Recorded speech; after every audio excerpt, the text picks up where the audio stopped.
Well, yesterday, very, very late last night, my two young friends, Matty and Adam, came round to check on me because they've been a little bit worried about me.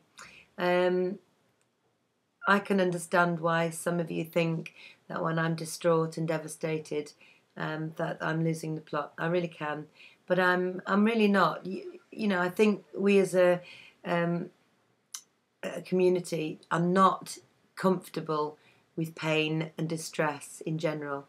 We're not comfortable with death. We're not comfortable with what to say to somebody going through problems or anything like that. And the word catharsis, cathartic, has been used a couple of times the past couple of days, and I want to explain to you why I think that's relevant.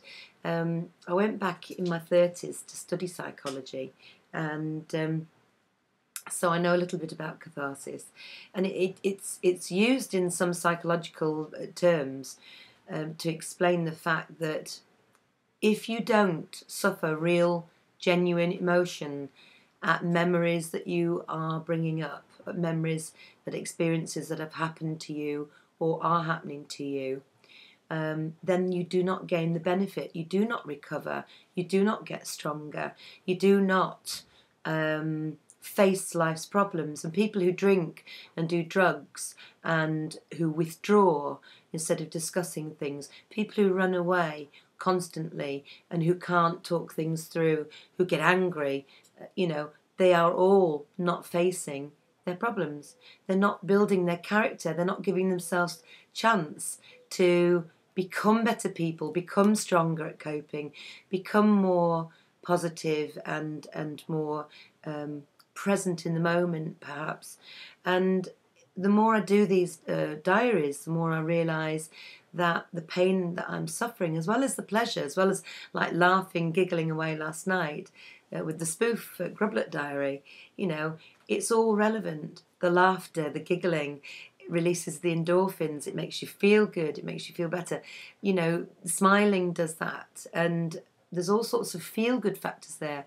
But if you are not actually living the pain of the horrible things that happen to you in life, that happen to lots of people in life, then you can't bury that pain once and for all. You're just keeping it boxed up, and that box lid can come open at any time in the future.